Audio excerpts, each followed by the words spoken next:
So for today's presentation, I will be reviewing this slideshow created by me, Austin Perot, about sedentary behavior and its negative outcomes. As a reminder, at the end of this video, if you have any questions, concerns, comments, please leave them in the comment section below. I will be sure to review them. So, what is sedentary behavior? Sedentary behavior is basically any light walking or anything that's considered relaxing. So like sitting, laying down, things like that. Some examples of sedentary behavior would be things like driving to and from work, watching TV, playing video games, reading, or simple things like eating breakfast or talking and hanging out with friends and family. So, how much sedentary behavior is bad for one's health? Although it has been said for a while that the minimum requirement to stay relatively healthy is to be active for about 1 hour a day, 3 times a week, it's quite sad that a lot of people still come up with excuses to not be as active as they were 40 years ago. So that's when we come to baby steps, obviously. Whenever someone is not good at something, you can't just jump into something right away. You always got to take it a little bit at a time. And so if you believe that you may be involved in too much sedentary behavior in your day-to-day life, it's always good to start slow. So, for example, a lot of us were busy with work during the week, 9 to 5 jobs, and for a lot of people that involves sitting around working at computers. Now, baby steps in this situation to stay relatively healthy, you want to try to start being active maybe 2 out of those 8 hours of work. And in saying this, I'm not saying you need to leave work to go to the gym or go for a 5K run every work day. No, I'm saying it's good to be able to stand up, stretch out, go for a walk to the bathroom, get some water, easy things like that, just to keep your body moving and you're not stuck in one position for the whole day. And then after a while, after you start getting more and more used to it, try to increase it slowly to about 4 hours a day.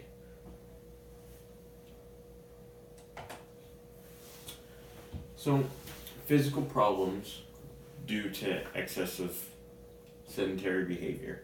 A few problems that could arise with being too sedentary and not getting enough exercise. The obvious one would be weight gain. So after a while, if you kind of sit around relaxing all day, you're obviously going to gain weight if you don't move, right?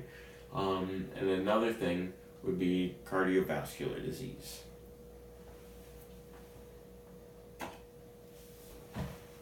Now, what is obesity? Obesity is a condition where the body accumulates a lot more fat than the average person.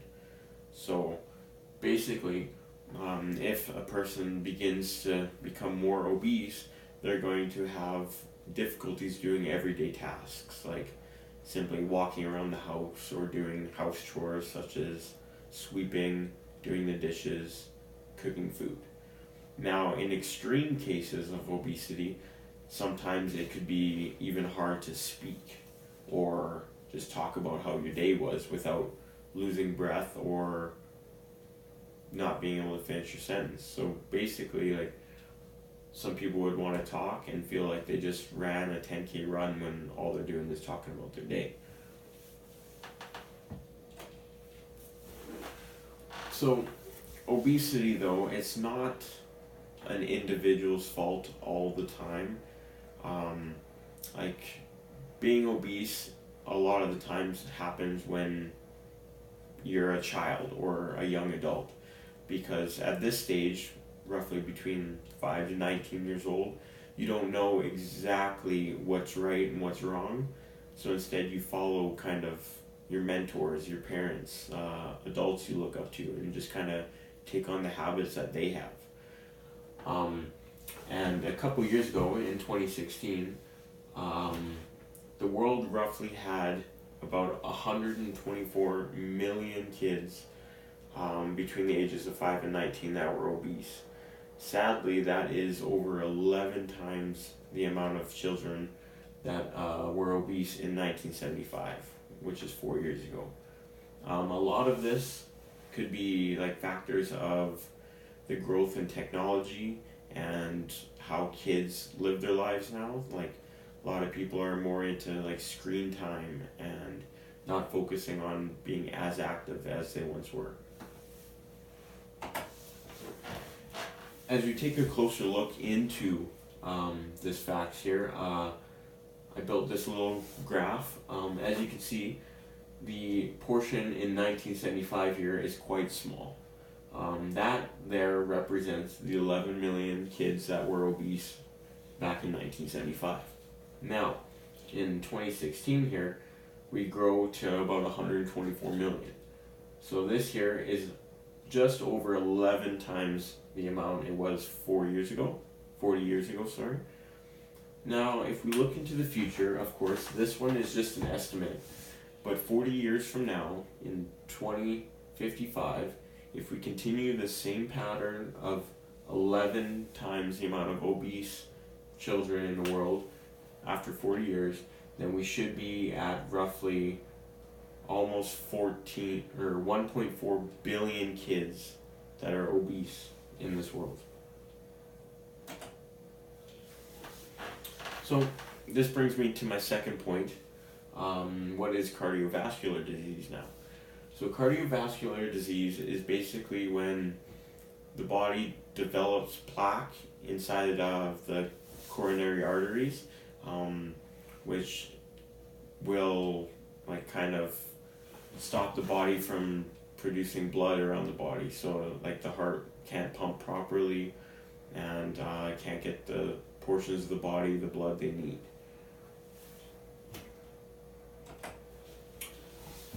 And in some cases, the cardiovascular disease, if it gets to extreme, can cause a stroke or possible heart attacks.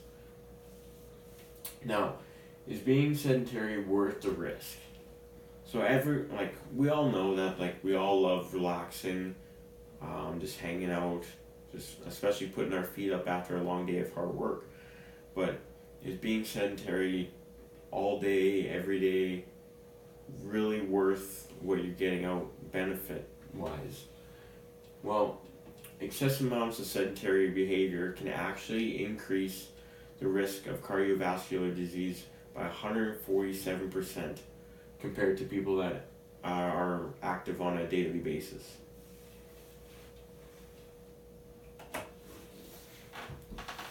So mental challenges. Mental challenges are also a big portion of what too much sedentary behavior can cause.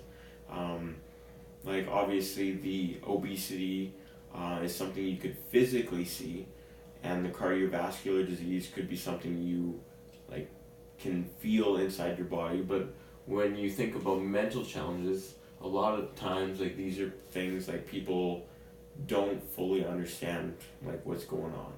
So too much sedentary behavior can lead to things like anxiety and stress about things you normally wouldn't have been stressed about, as well as even after a very good night's sleep, you could still be tackling your day extremely tired, even though you had your full 8 hours.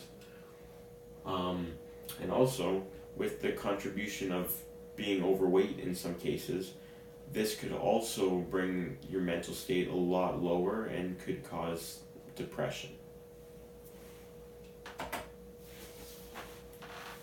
So in conclusion, to this presentation, when it's all said and done and it comes back to people being individuals and being able to like make their own decisions on what they want in life.